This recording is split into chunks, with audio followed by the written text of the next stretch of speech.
Yo, what up, y'all? I'm here with my guy Jordan on the Martini take. It's Derick Pope. Stay tuned for this episode. Welcome back. This is episode 2 of the Martini Take. I'm very excited for our guest we have here today. I'm not going to talk too much. I'm going to jump right in and let him introduce himself. First off, can you start off by giving us your name and then telling us what you do? So Derick Pope, mostly I'm a director. I own a production company here in Atlanta. We do digital marketing, really everything. It's funny because I teach a lot of people not do everything, but I do some of everything with my production company, business coach. That's really it, man. Really it. So, what are some titles that you've worn in the production world, I guess, to give our viewers a little bit more context on, what you Right, do right. on set typically? So, man, so that's a loaded question. It seemed like because it's like a lot of times when you're doing smaller productions, I'm the producer, director, DP. Typically, I'm producing, directing. In the corporate space, was I do a lot of. I'm a director, DP. But when I first started, and the reason why I feel like I've had a lot of success as director is like I went and learned every single position, like art, sound, lighting, grip. Like I took gaffing and grip jobs, and I really didn't know. I was like, yeah. I do my own little videos, and you know what I mean. Shout out Terry, he had me on a project before, and it was like he was like, "Yo, do you gaff and grip?" And I was like, "Yeah, sure," because I do little lights and stuff like for my own shoots. But I was working with Sam Brave, another DP. Oh yeah, Yeah, shout out to Stan Brave and Terrius cool. Michael, right? Right. Yeah, Terrius Michael. Well, Watson, but depending on what he want to Okay, tell the yeah. internet. But and he was like, "Yo, let me go get some CTL, some CTB," and I was like, Sensei was on set with me too. I'm like, Sensei, what is that? I don't know. I don't know. We made it work. Videos for Lil Kel, but that was dope. But yeah, man. So I wear a lot of different hats, but nowadays I flirted with DP a lot. Only when there wasn't a budget for a director or something like that. But mostly I enjoy directing, producing, executive producing, and a lot of the film projects I'm in now. I'm kind of now that's getting separated. I know for a long time I didn't even know what that was. I'm like, why see the credits? What's the executive producer, especially on music videos? Like, what are Yeah, they doing? But so yeah, that's really it on production, directing, and sometimes direct DP. So yeah. Nah, it's dope. I think out of a lot of the folks that I've met and gotten to work with here, that you're probably one of the most buttoned up when it comes to being about your business and being organized and being on got top to. of putting together a production. So it's super dope to see you like getting more opportunity to really executive produce, and Right, not right, like juggle directing it and then juggle DPing it right, and right, right, right. juggle gaffing it because you got hands, but they're not, maybe as experienced as even you are. Never want to go So back. yeah. Right. So it's dope to see you leveling up, man, and like what you did with, we're not even going to be talking about it on this episode, but hopefully we get to circle back. But what you did with your recent short film that I've Oh seen, yeah. getting sponsors. I didn't get the chance to be there because I had another conflicting gig, but it seemed like from what I saw, you had an amazing team that all came Shout out out and to them pulled out everything they for could to sure. get it Like done. yeah. And on the talent end too, Right. I saw Yeah. some filmmakers that don't typically go in front of the camera do that for you, and then some people Oh yeah. who have spent some time in front of the camera also coming out and still giving their time up. So that was super dope. Shout outs to Marco Steve's in All there. I right, seen right. him Yeah. He had a little role in there. He had some yeah, he had his special face effects beat up and makeup. stuff. Right, Yeah, right. yeah, super dope. I'm really excited to see that one. Looking Again, good because I too. wasn't a part of that at all, so I'm very excited to see how it turns out. We will be talking about two projects that I was a part of with you. One is a commercial. The other, Oh I guess, is sort of a yeah. short film training video in a It's sense. a training film. They A hated the training word film, yeah, commercial. training Yeah. film. One is going to be a commercial for a local lawyer, but Personal what injury lawyer. personal injury lawyer? That was what I was One looking of the for. I latest wanted to, personal injury lawyers in the yeah, I wanted city. to make sure I gave him the correct title. Personal Yeah. injury lawyer. Shout outs to Dwight Deloach, right? Hmm. Dwight Deloach, based out of Atlanta. Yep. And then we're going to be talking about the training video we did for Sister to Sister. Is that right? In collaboration with the CDC? Yeah, it was a collab. It's CAI Global. They do everything with like sexual health, AIDS, HIV/AIDS, and preventing it and everything like that. And then they collab with the CDC. They got a huge grant. They got like a $70,000 grant. And they was like, we want the best. I was like, oh, Yeah. I sent them options, and they was like, nah, bigger. And I was like, okay. Yeah. Right. You called me about that one pretty early, and we tapped in. I think you were still in like the discovery phase of It took a minute. that. Yeah, because there was a lot of back and forth about the budget, about the scheduling. I think You helped me out because I was you Colombia. you were in the air In Colombia, and you took the call from me. You were in an airplane. Yeah. And I needed to get on that call to hold it down for you. So yeah, that was cool. I actually forgot about that. I actually completely forgot that I had to take the call with the client. And when I say I was not prepared, I was glad that there was so many people on the call that there was no way everyone was looking at me with my eyes like, oh shit. Because it was like 13 people on this call, man. Every single call, yeah. And when I first came on, you know, they saw me join the Zoom and they said, hey, welcome Jordan. This is, you know, the representative from Hierarch Media that's going to be chatting with us today.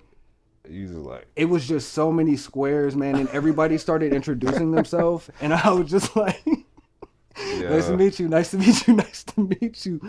I mean, so many people. Every single call was like that. So many decisions on all the edits. I can only imagine what went into that one for you. Man. So yeah, like what was that like? Because I think you first told me about that gig maybe almost a year before we actually shot it. Was it? Yeah. Oh, yeah. They had 6 months, 9 months. Staff changes. It was a while. There was a lot of changes of like scheduling, locations, talent, script. Yeah. Script. There was a lot of people, but because of all the people on the call, from what I gathered, there must have been a lot of people who had to okay and check the box that they were on board with everything that was happening. Right. So I had to clear leadership at CAI, and I had to go through a couple rounds. This is just like the concept and the script, and then it had to clear the CDC leadership after that. So it was just like, you know, if it didn't go here, then it went there and had to come back. So it was hitting a lot of different hurdles. But the biggest thing, and I think the reason why, this actually happens a lot, but the reason why they really liked me as the owner of the company and one of the lead creators in that project is like, hey, we are looking to, you know, frankly, they said appeal to people like you, like some of the younger, you know, they were trying to be careful with their words. I don't even know how to name it. But call a spade, just young black men, like, sure, you know what I mean, who can relate to more, you know, modern culture, whatever. They wanted to update their video. So the video that they had was old, out of style. It wasn't in touch. So they wanted a video that was in touch. It's like, oh, you're young. You seem like you have like you said, just like, okay, you can be buttoned up, but you also have a little touch in the culture and everything like that. And that's what they wanted. So we went through. It's crazy. So the video they had before that, you gonna have to bleep this out. You might have to bleep this out on TikTok. But like, it was so close to soft porn. Not even. Yeah, I remember. They actually touched on that in the call. Right. Yeah, and I had to remind them, you know, softly remind them that I didn't really have too much to do with casting or scripting. Yep. And I just kind of reiterated to them that, you know, I was going to be the one kind of working above the crew while you worked above the talent. Yep. You know what I mean? Yep, and I just wanted to remind them that I didn't even know what the script looked like. I haven't even looked at a script because it's been going through revision still, and you were waiting until you had, you know what I'm saying, a more finalized version for me to start reviewing. You didn't want me to start digging into a script and coming up with shots, and then they were going to change it. So many times. Yeah. So I had to just kind of remind them that, you know, I'm the technical guy. I'm going to be dealing with the cameras and the lighting and the shot list and getting that part executed, and that you were going to be in charge of the crew, the creative, the script, the cast, all of that. You held it down. We got the job. Yeah. Your mom was on the call too. She was. Oh, that's right. Yeah, your mom, because she was operating as project manager. Yep. So she was our PM. So she was on the call with me. So it was a little less stressful, you know, having Mama Pope on there with me to hold it down. I didn't feel like completely alone, but it was a bit intimidating. And I could tell that this was every day for them. Like, I could tell that a Zoom call with 12, 13, 15 people, this was just another Tuesday. And for me, I was like, who's with the CDC? Who works for the government? Who's with the foundation? Like, trying to keep track of who's who and who I need to be, you know, remembering names. When I first saw that on the Zoom, I was like, so who's going to be the two people I talk to? Right. I straight up asked them. I'm like, I'm not. Right. It's so many people. Yeah. Like, yeah, we narrowed it down to, it was. When they contact you, were you given the responsibility of coming up with the script? So they were pretty organized out the gate, which I love. So they already had like a general basis of a script, and then they were like, hey, just give us your expertise. And I went through it. I was like, people, if you want to appeal to people in Atlanta, nobody would say this, nobody would say this. We're not going to relate to this. And they appreciated that. So it was just kind of like script revisions. So they liked some of the feedback I had, and just not to leave y'all hanging when we said the other video was like sophomore. And it wasn't that bad. It just was very sexualized. It's a video about women who need to use condoms no matter if they're in a relationship or a marriage. They were trying to almost push it to like, you just need to protect yourself. And they were just trying to push that message. But so it wasn't that crazy. It just, they tried to make it relatable, and it was a little too relatable. But so this video, it was a lot of implied sex scenes. I think it was mostly them having conversations, spicy. They had a couple pecks, which was interesting. I definitely want to talk about that. Where the cast members had to kiss, like, I don't know how many times, but you know, that was pretty much it. And it was just like a little innuendo at the end where she held up the condom, like, oh, is it time to use this now? So it was a lot smoother. No, it was dope. I actually think this is a perfect time and a perfect segue to go ahead and show the commercial, or at least some of it. I think it's about 5 or 6 minutes, so I'm gonna cut it up. Right. But I'm gonna let you guys go ahead and watch it now, and me and Derick are gonna circle back. We're gonna continue talking about the production process for him. I'm gonna get on the iPad and I'm gonna talk about some of our setups and our lighting and our camera, and then we'll dive into the next one after that.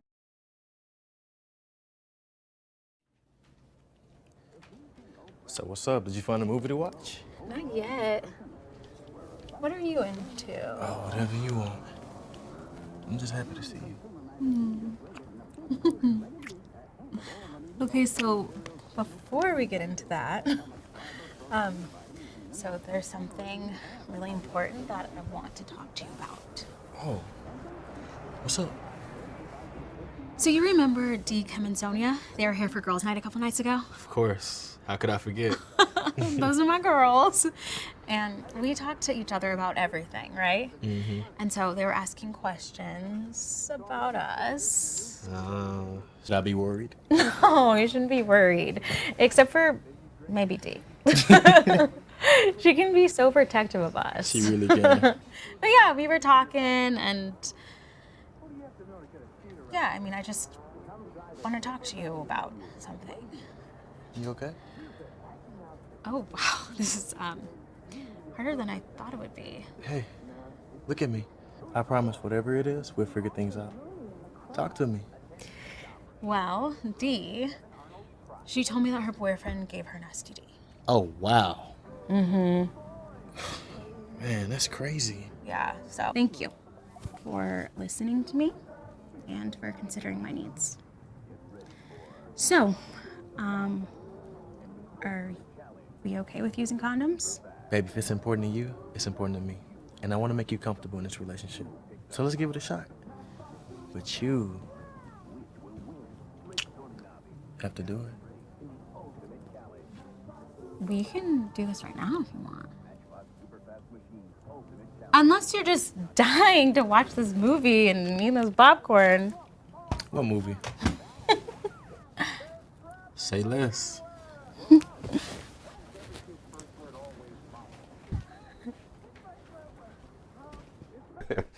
Oh, and the fact that we had a pre-light, that was love. Yeah. Do you want me to talk about how that went candidly, or? Wait, what you I talking mean, about? I'm not gonna like drop names, but Oh, like wait, our gaffer wait. didn't want to like pre-light. You know what I'm saying? Like that was crazy. Well, you gotta remind me first, remind me, because wait, he. I want to remind you on camera almost. That's why. All right, look. So that was the training video that we did for the CDC, and so now we are gonna dive back into talking about it from the creative aspect. Okay. You did briefly touch on the intimacy that we see in it. Now that we viewed it, you know, our viewers have a more context about what you were talking about. And yeah, I thought it was great for what it was supposed to be.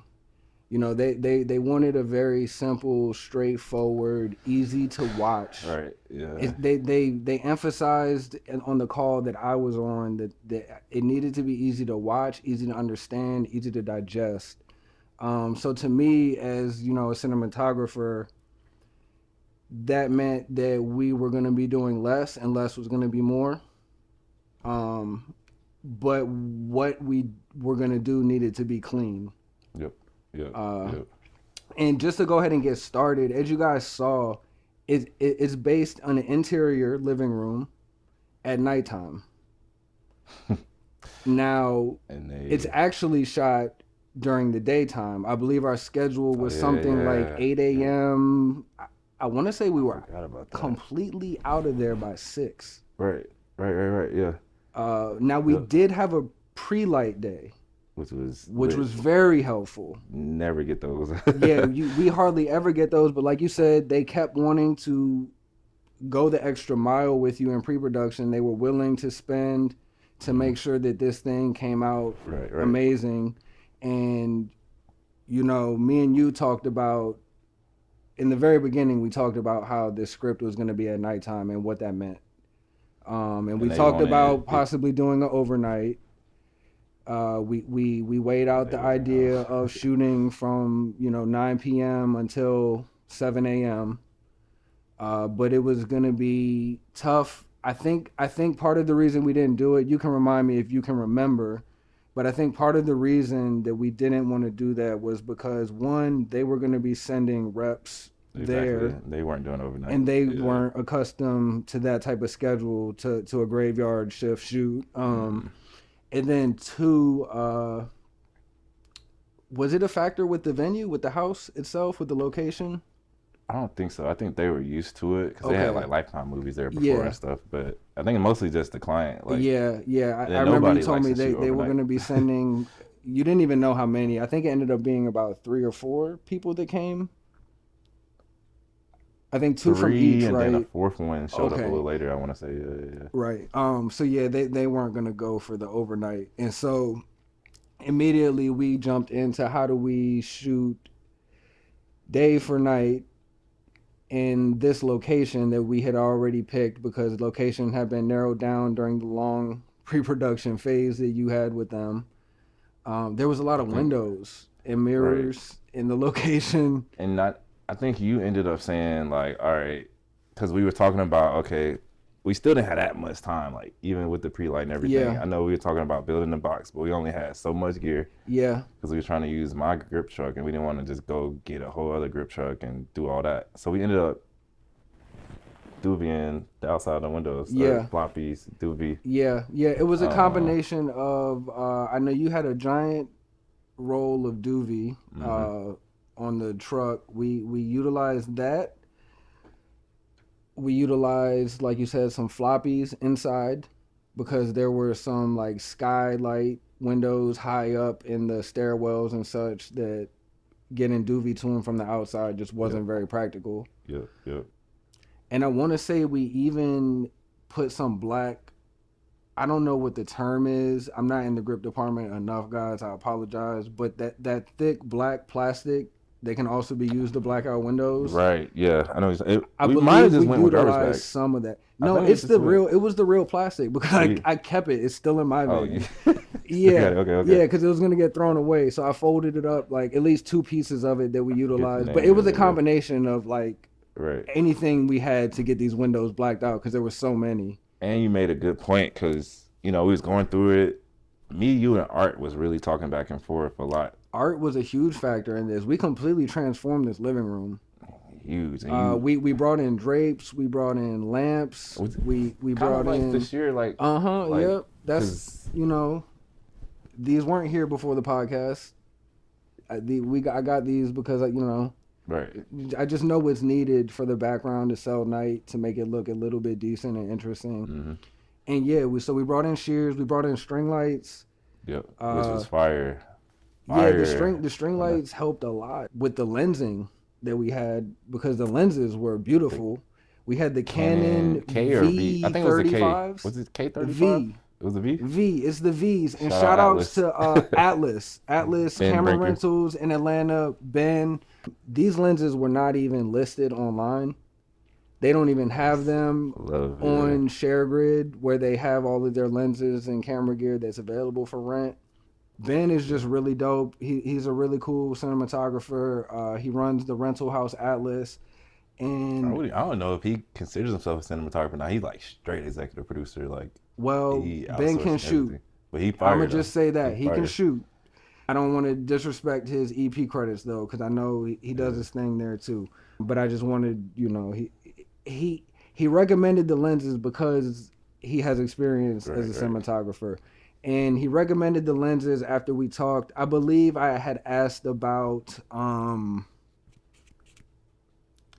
was it the Canon Dream lenses that I had inquired about? I had inquired about either the K35s or the Dream lenses. It was, or it might have been the S4s. I think those were a backup. I believe my very first choice was the S4s because we were going to be shooting the brown skin, actors. And I was something about that. Yeah, I was like, let's get the nice warmth out of their skin, and I wanted to go cook. Taquinas a lot too. We almost went with the Vistas and ran some filtration instead. But the conversation that I had with Ben, or I think you had the conversation with Ben, and then I just know we had the conversation after. That soft, like more cinematic, milkier look, not too sharp. Like, look, those Canon V35s, what they are is a modern, updated version. It's a collaboration with Duclos. They took characteristics of the K35 and they took the CNE Prime body mechanics, and they pretty much made a baby out of the two. And so you have a modern vintage lens. Plus, and it is amazing. Plus, we didn't even mention we had the Twin Towers with the 35 and the LF. Yes, so we shot on the Alexa 35, which at the time I think was only out for like 3 months. Came out. I believe the person we got the camera from had only shot one project on it. I may be wrong. I'm sure they did some test shoots on it. That's Roger. But I think he had only gotten one project done on it before we rented it.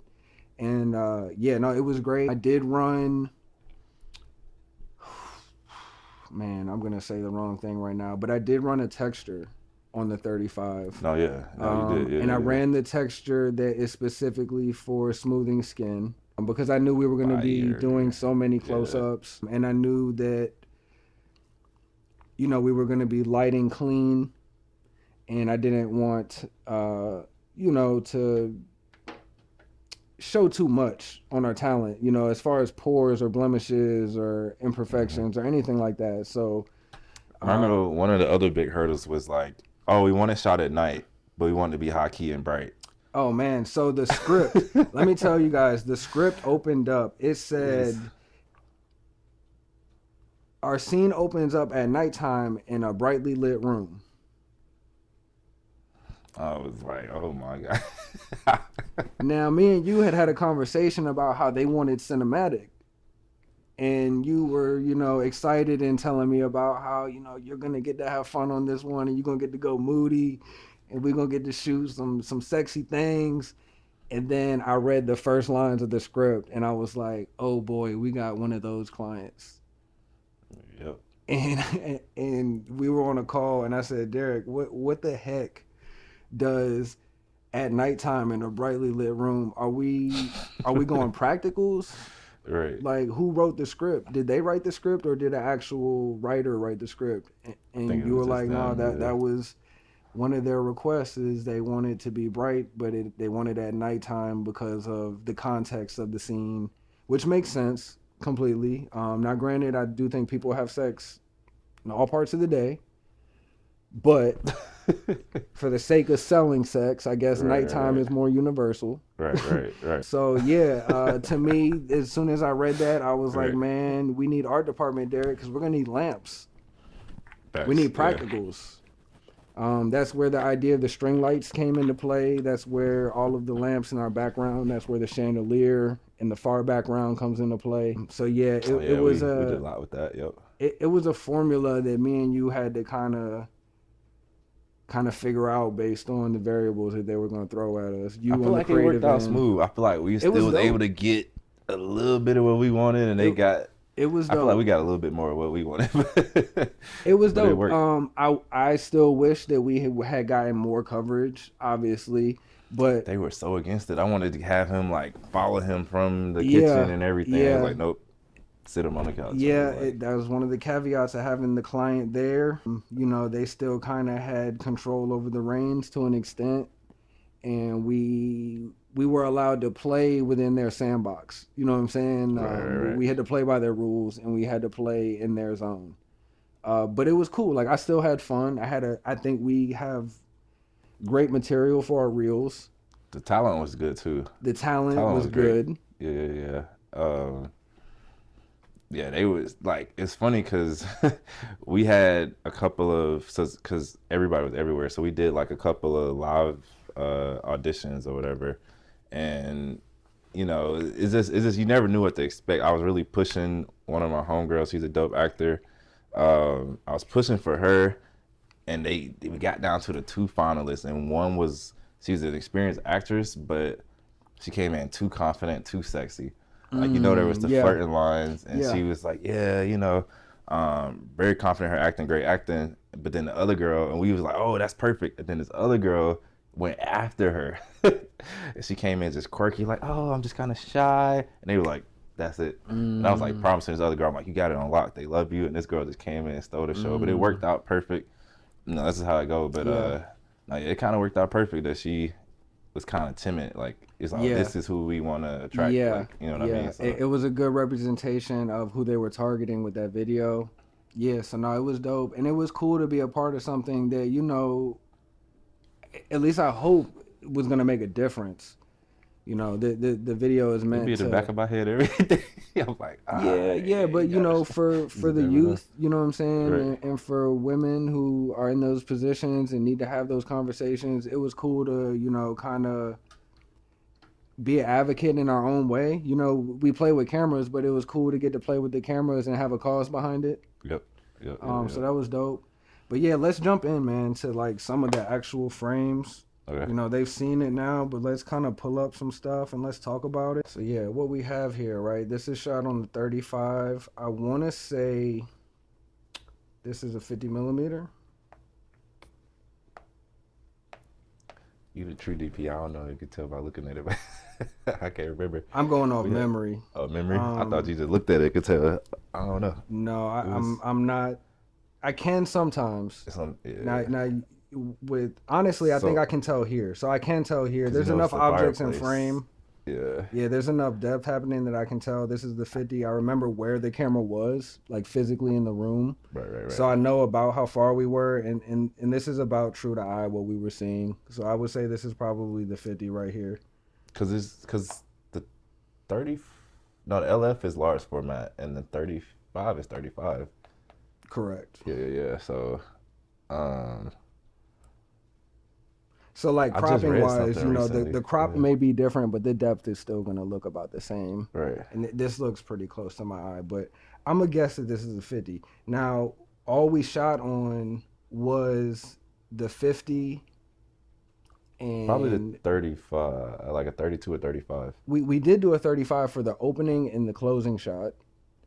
But This is a 50. In our close-ups, I need to go back and look at the set because I think it's actually a 75 or an Let's get that 85. I can't real remember. shallow. But for our singles, we went 75 or 85. I can't remember For which sure. we had in the set. But we're on the 50 here. We have a B7 bulb in this guy right here. We've got our string lights working here, looking real pretty in the background. And yeah, simple setup here. So the windows again are blacked out. There's Doovie out here blacking out our windows behind them. And remember, outside. one of the issues, and I don't know if you want to just talk straight through it. I'm Sure. interrupting, but I remember the issue was I was like, wait, we're not gonna see any stars, anything, any shadows, no cars passing by, and that's where the Right. shears came in, which was clutch Right, yeah. worked So out there perfect. there were no shears. We didn't have shears nor the red curtains. at all. Yeah. So our shears here, and then our red curtains here, that didn't exist. Obviously, our popcorn didn't exist. Them Obviously, blankets. her green pants didn't exist. the The blankets. pillow didn't exist. The blanket didn't exist. The plants did exist, but we had to move them. We shot this around Halloween actually because they had a whole bunch of Halloween stuff. All so we types of completely got rid autumn, of Halloween, everything. Yeah. October, ornaments, decorations, all of that. Now, we almost bit ourselves in the foot a little bit and leaned a little bit too heavy into Christmas with the coloring, Yeah, that was. but the client didn't trip about it, and I think we just rode the line here Right. where it looked not festive, but it looked like it had a theme.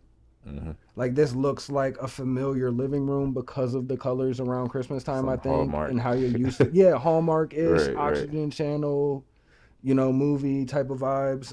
But yeah, shout outs to art team, man, because like I said, all of this stuff, all of this green, all of this red, this stuff wasn't here, and even the shears, I requested them, but they weren't there. So shout outs to art department for doing their thing there.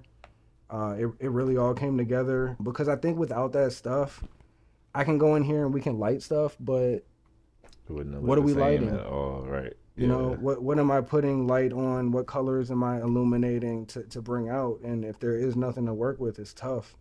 Yeah, So- everybody so watching shout outs this, to art department. even when you think you have a nicely decorated room, just always consider art and like how you can bring it to life, even if it's changing things for the mood, like the tone, the color. Like you just see, he just said like it's giving Christmas or whatever. So it's like that. All of that's important. So white walls never look good on film unless you shooting with somebody in the insane asylum. But Yeah.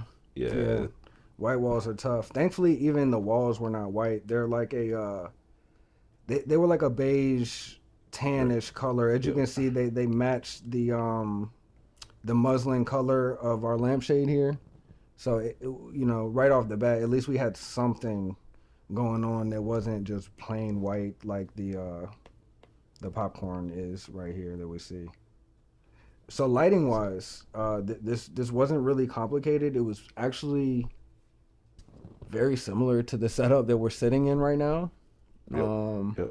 We had a F-22C here Yep. behind this talent, backlighting him. And we had a second one on this side Right in the corner, right? that was backlighting and key lighting him. And if I remember correctly, we had a 600X off camera left right here that Lifting was that room. yeah, and the 600X was off camera left. It was pointed into the ceiling, Right. Yep. and it was just lifting ambient and our background back here. Yep. So the 600X gave us ambient back there. It gave us ambient here. It gave us ambient here. It was literally just shooting off into the corner of the room, camera left right here. Yeah, and then we also did something that they ended up being okay with, but not loving. Mm-hmm. Was the little tube as the TV, the light bar. Ah, They we were, are the did. lights broken? Why do they keep flickering? Why are the lights flickering? I'm like, it's You're mimicking right. the You're TV. right. They didn't you're understand. right. So camera left, just off camera left, there's a tube light here that was on TV Effect. Yep. I'm gonna be honest, I was a no vote on it, I think. but I was on the fence, and it wasn't a deal breaker for me, so I wasn't gonna fight for it. Right. But my intuition said no. Only this is the photographer in me. My intuition said no because it's harder to grab good frame grabs from it. Right. When there's inconsistent flickering happening. But yeah, that was just my thought, and I didn't know with the audio how it would play, because I knew you had to turn down the audio from the background to listen to them. Yeah, so we tried to make it cinematic as possible, have a little city street noise outside the window, like the actual little murmur of the TV. They said cut all of that. We just want to hear their voices. So yeah, and that just reverted back to that conversation that we had in the beginning on that first call, where it just needed to be easy to digest, easy to understand, easy to watch. Yep.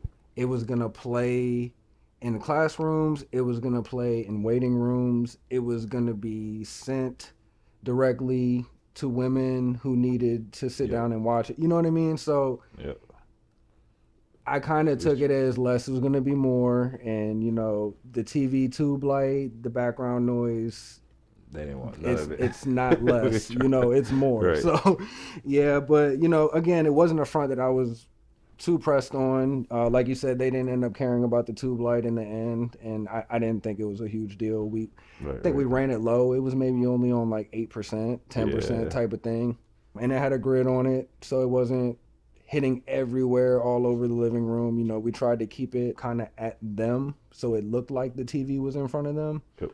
This frame, man, it was super straightforward, but it's all levels. It's all just levels. I want to say I probably spent on this frame, you know, once it was set and the lights were all in place, I want to say I still spent another 6 minutes dialing, 5 minutes dialing. Oh, yeah, because we ended up having to put up, we had to cut, I think that 600, no. The 600X. F-22 had to get cut. And the 600X, both of them were a game of levels with, you know, this background ambient on the leaves. Yep. And, you know, oh, yeah, I remember there was a cider situation on that light because it's bouncing into the ceiling. We didn't want it to go everywhere, so it had a cider on it, you know, a flop to kind of control the spill a bit. And that took some dialing. Remember right before we started, I think I just stopped the whole set. I was like, hold on, I don't like something. And he was like, what? I'm like, I don't know, something ain't right. Then we tried to what am I trying to say? We tried to put like a scream or something in front of F-22. It wasn't working. And he was like, I don't think we could do it. And I was like, okay, maybe a net. And a net, I think it was a half or a full net that did it. Mm-hmm.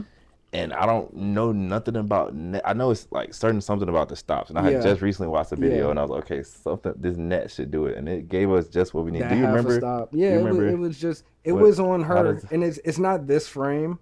I think it's her single that we're talking about, where that net really came into play. Yeah. To control her contrast. Yeah. Because we needed to give her lift and fill on her dark side, but we were trying to keep too much some type of ratio to give it that cinematic look. And I think that's where that net came into play. Because what happened was that it was the 600X was all the way down at 1% and was still too bright. Yep, and then that's where the net came in, and I ran out of solutions because I didn't know we had the net. First off, we were working off of your grip truck, and I don't have nets on my truck, so I didn't know the nets existed. He's like, oh shit, and you know, shout outs to the Key Grip. You know, he threw the idea out there. He said, you know, we might have a net. I didn't think we did. He found it. He made it work. It was exactly what we needed. And that's why you get good grips and you get a good electrical team, you get good ACs, because you never know when or who is going to have that one little idea that can make or break the entire production. Yep. So yeah, super simple setup here. Nothing too complicated. I love it though, man. It came out great. And you had any more input on this frame by chance?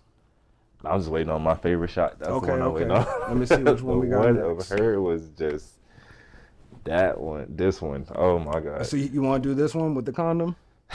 Because that's a story in its own too. Right. I mean, we can, because nobody knows the condom until you. I mean, if you know, you know. But shout out DeAndre. He's a dope first AC man. I really like working with him. But yeah, so this shot though. The condom came on set. Right. Because Brandon. Correct me if I'm wrong. This is the only place where art department might have slipped up a little bit. We needed a condom without branding on it. Well, I think. Or was that not their responsibility? The client didn't tell us until right there. She's like, "Oh yeah, the condom Brandon." I mean, we could have assumed, but I think the client told us right then and there, and we were like, "Oh, can we put tape?" And yeah, everything. We tried tape. We tried to do the condom backwards. Didn't hit the same. Nothing read well on camera. And our AC DeAndre had these stickers that he slaps all over his cases and his gear, and I'm sure he slaps these out in public on mailboxes and light poles and all over this stuff, man. But he was like, "I got a sticker that'll fit right over it." Perfect size. And you took that sticker downstairs and showed the client, and they gave the thumbs up, and we was like, "Hey, let's shoot it.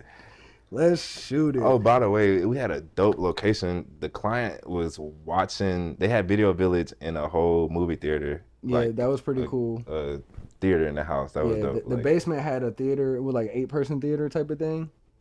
Because it had chairs, right? Yeah, something like that. And then big lazy boy chairs in That's the best way to keep the client away. Yeah, man, we just had them on Zoom. Cool.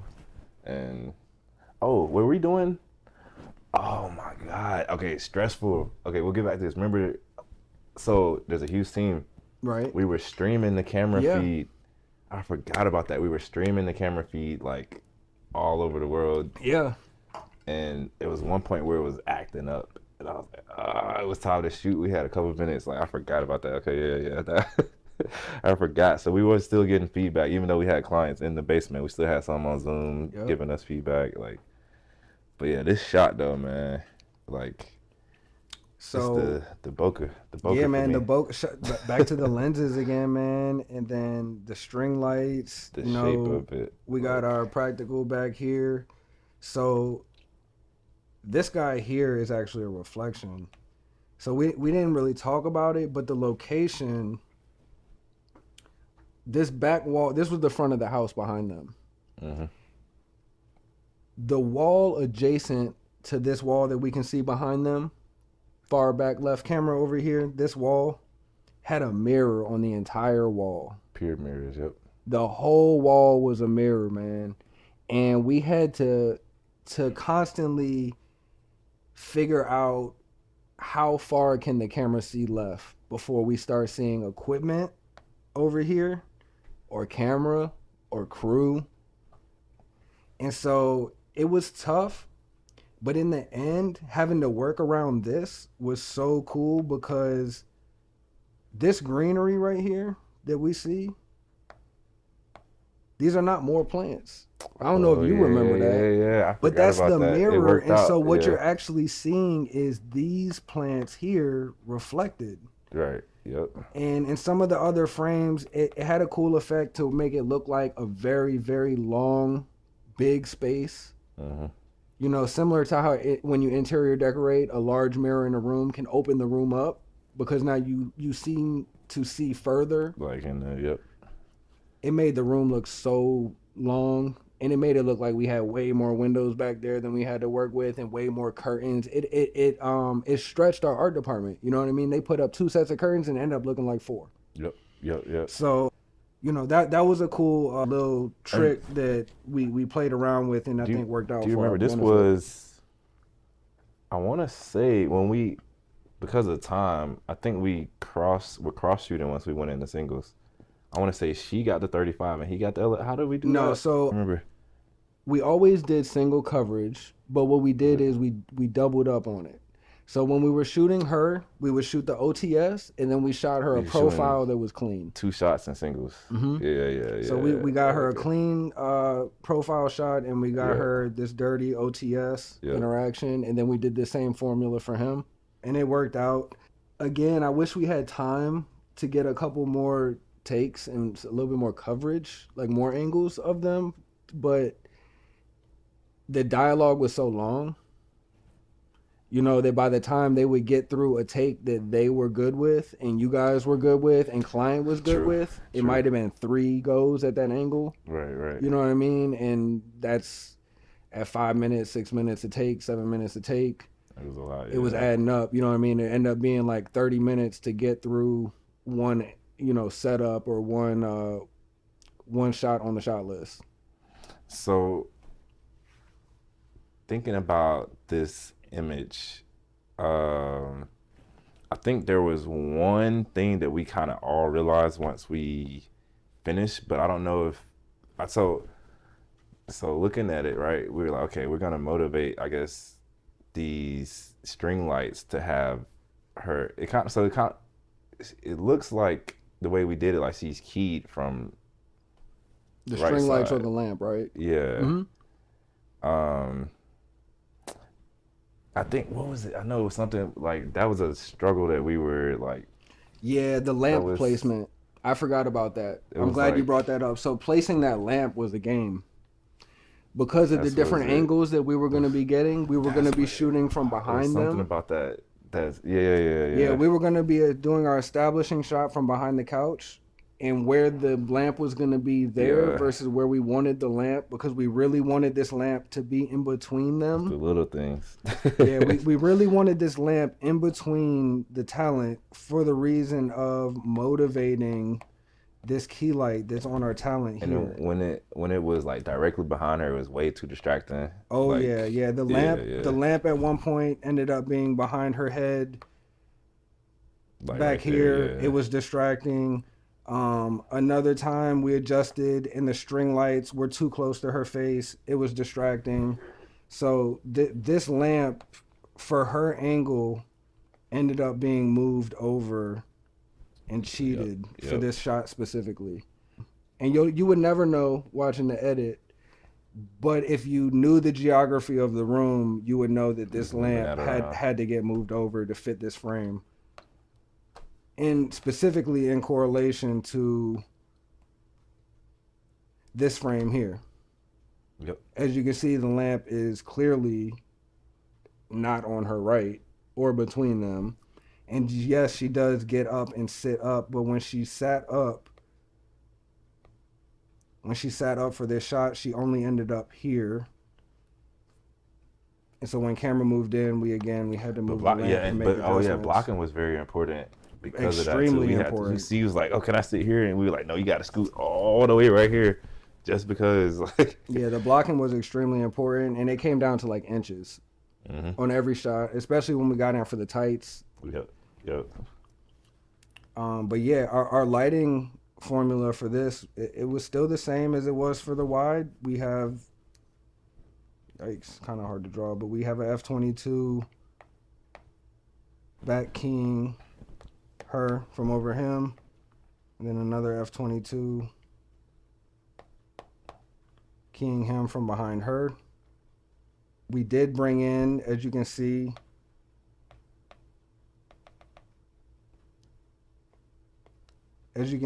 her contrast here. That's where we had to bring in the net, like you were talking about, because it wasn't enough contrast here. She was still too lifted. And we wanted to get her some contrast. We didn't quite want to bring in a floppy. Yeah, I think we auditioned it. Yeah, I wanted it. It was drastic. I wanted it. It was so drastic. But it was too drastic for Hallmark. It was too drastic. The clients on the Zoom were like, you know what I mean? It wasn't that vibe. And so I think this net ended up being perfect. And once I saw it in there, I was like, oh yeah, let's run that. I love that. So yeah, the collaboration there, that was a good team effort on that part. Yep. And yeah, other than that, again, we got our 600X. By the way, little commercial ambient break. Jordan's the one who introduced me to negative fill, y'all. I haven't stopped doing it since. He introduced me to negative fill. I promise you, and it's a game changer. But negative fill will change your game. Negative fill and grids. Yeah. Negative fill and grids will change your images completely. For sure. So yeah, you got anything else about this one? No, just how great that 35 looks. So the 35 has this internal, like you mentioned, you can add textures where it's like soft and smooth in the skin. You can see it playing here. Like I didn't have to, like, usually, you know, like if we shooting with a red or something like that, we'll go in, adjust in DaVinci, like soften it Sure. up, pick lenses, add filtration, but like the camera helped out so much, and that's Yeah, the man. biggest difference between the LF and this. Here, I just want to touch on this wide one more time. Oh yeah, they didn't see Um, this one yet. This was him walking in. Yeah, this one was cool. This is the beginning and the ending frame. So this was the widest shot that we were gonna have the whole day, and it was the only shot that was gonna end up showing more than just the one room we were in, the living room, Yep. because it was gonna show the dining room over here to the right. And again, the windows, man, you can't see it where I have this frame paused at, but when he sits, you see a window here. There's another window here, man, and his windows here in the door, and it's a window here, and you can't see them either, but off camera right was a huge sliding glass door. It's just windows, windows, windows. Grips was busy. Man, they were was busy blacking out everything.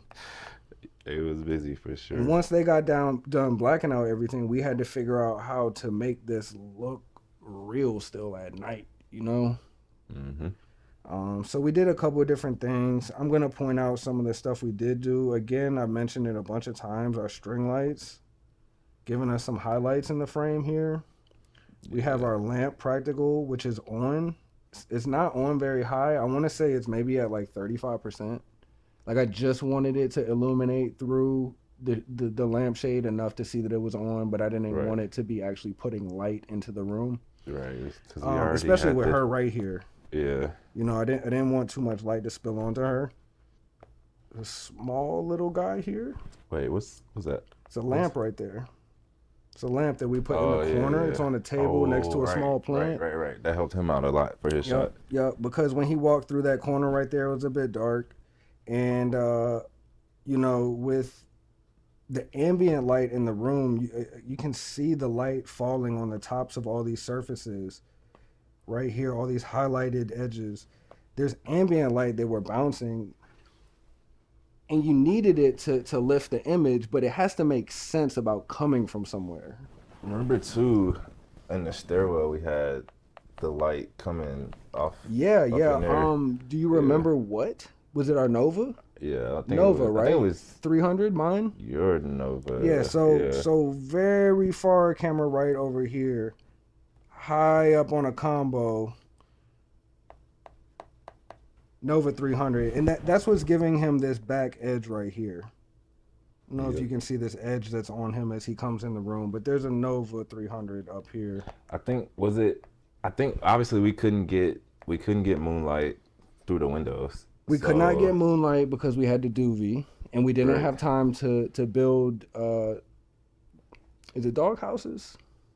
Something. Is that the again? Something I like don't that, live yeah. in grip department ever, but I believe it's a flags dog house. around the Yeah, the you window. know, we Yep. didn't get to build a Yeah, box buddy. to contain the actual light. All we had time for was to black the windows completely. So we had to deal with I think we creating had all time, of the we lights just- inside. I think it was a couple of things we had to prioritize between like talent, crew versus gear with the budget because they wanted to max out. Like they just really wanted those cameras. So it's Yeah. like we can't go get more gear. So it was like we Yeah. would max out with how much Yeah, we got to make it work with the stuff we negs have. we had. Yeah. Yep. That's what I think it was. Yeah. Yeah. So yeah, we got that Nova working. Do you remember the chandelier? This guy here was So that was the that was 300X another little on a spotlight mount. What? close. We were shooting. It was something spotlighted, shooting straight at the chandelier. What was? That boy was a tungsten Lico We went with the Lico. with the Lico hot light Why don't we go with the Lico? because we needed something tungsten and we didn't have a 300X. I don't know where it was, what it was being used for. I think it was, you know what I'm saying, doing another job or something. But it was a hot light. And we couldn't dial it up or down. It was on or I off. feel like I remember what I don't remember why. Again, the gaffer auditioned it and it worked. Right. And so what happened is, again, off camera right here, this guy put a Lico, and he used the Lico because he was going to cut them barn doors down. And he's literally blasting the light at an angle just to hit these chandeliers right here. So his light is here. The lights weren't actually on, right? Nope, they're not even on. His light is just shining right through them.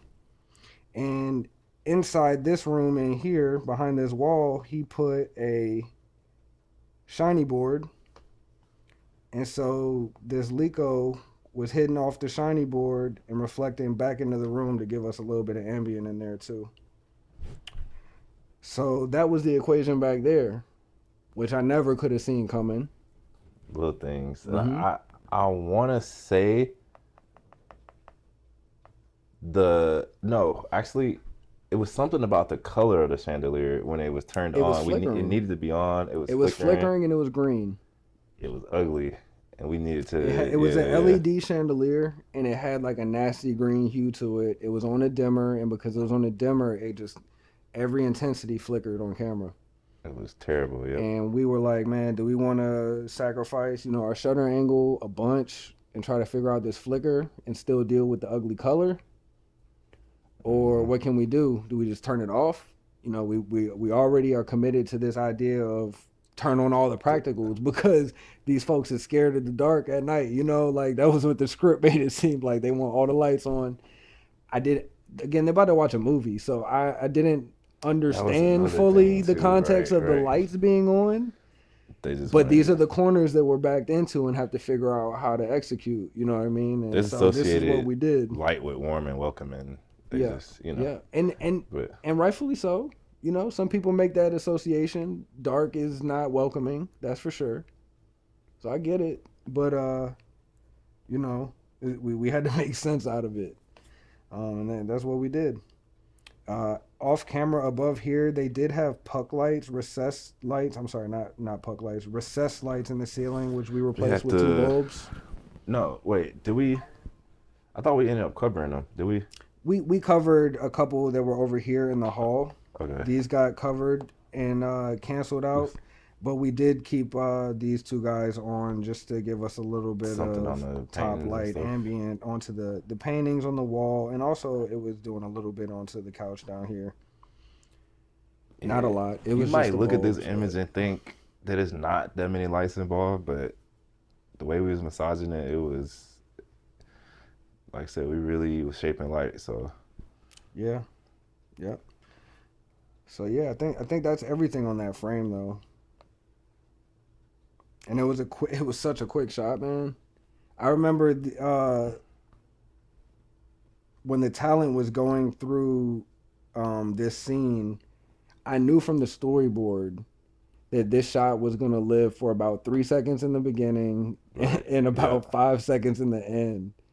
And the talent obviously hasn't seen the storyboard. They've just seen the script. Right. And the talent is accustomed to wanting to feel out the scene, especially in the first takes. They want to figure out their marks. They want to figure out, are they leaning on the right or the left, so they can establish these things and like stick with them through all the takes. And I remember we did this twice.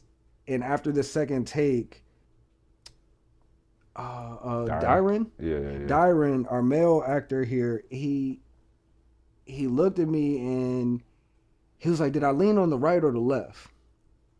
And I told him, I was like, I'm gonna be honest, man, it doesn't matter because that part doesn't happen here. Where the camera is, I really just need to capture the beginning of you guys' interaction and the end. All the meat and potatoes of what you guys do, you can establish on a later take.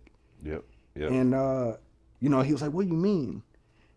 And so I explained to him, based on the storyboard, we're not ever coming back here. I think at one point, too, I asked you, I was like, should we just go ahead and get the whole take? And he was like, no. Yeah, no, I knew, like, man. I knew it was a long script. I was like, the 6-minute take, it's just not even worth it. And then they're going to be thinking about what they did on this take that doesn't matter.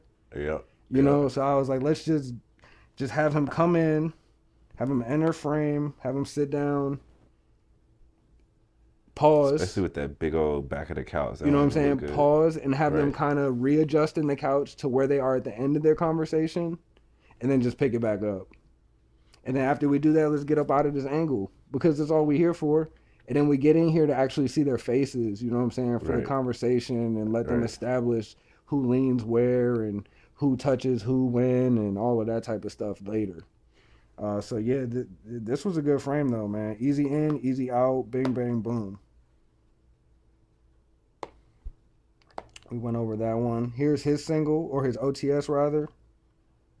So real quick before you dive into that, Mm-hmm. just because I'm thinking, how long do you expect this episode to be?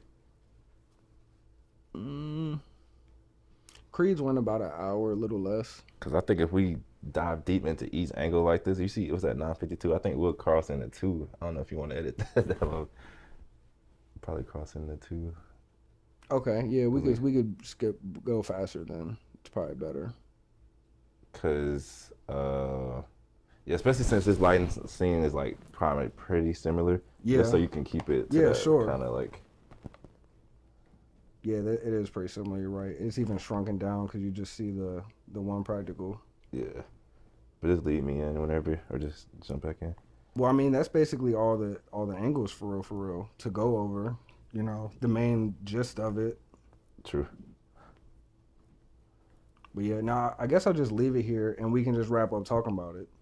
What were your final thoughts about this project and how it all went? You know, as a EP and as a director on it. It was dope, man. I think we had a crew of, I don't know. It was a lot. 14 or 16. More than I'm used to. I'm not gonna lie, I just love when I'm able to get people like full rates, like, you know what I mean? So that was dope. And good lunch. We had Carrabba's for Shout out lunch. to It was Carrabba's. good lunch. That was that was fire. But yeah, so that was dope, man. Just being able to get people an actual, like I said, a pre-light day and full rates and all that stuff. So that was dope. And it was just smooth. I think it was just so smooth, like having that pre-light. Like it wasn't one of those productions where you're just like anxious and worried. Like some stopped working a little bit, but it wasn't because we were rushed for time or nothing like that. So that was definitely dope. And I was happy out with the way it came out for sure. Like the way it looked, great lens choice. Like everything from the string lights to the sheer curtains and the blackout, like we made it work. That was fire. The lamps. Yeah, it made me want to shoot on the same exact combo I didn't want again. to shoot nothing else. I didn't want to touch another camera and lens set. The camera and that lens, that, I just like- wanted to get it onto something else with more variables and, you know what I'm saying? Yep. Yeah, man, it was awesome. Yeah, It was awesome. So I Definitely appreciate you appreciate bringing you. me on to that one, man. That one was definitely one for the books, definitely one for the resume. I feel like that one made me a better cinematographer, you know. Yeah, so for sure. appreciate that one for sure. Before we dive into this next one, we're going to take us a really quick break. Okay. I'm going to run to the restroom because we've been, consuming beverages, and I had just eaten dinner before you came in. I had All already right. had some water. But we're going to get right back to the next Dwight Deloach law firm commercial right when we come back.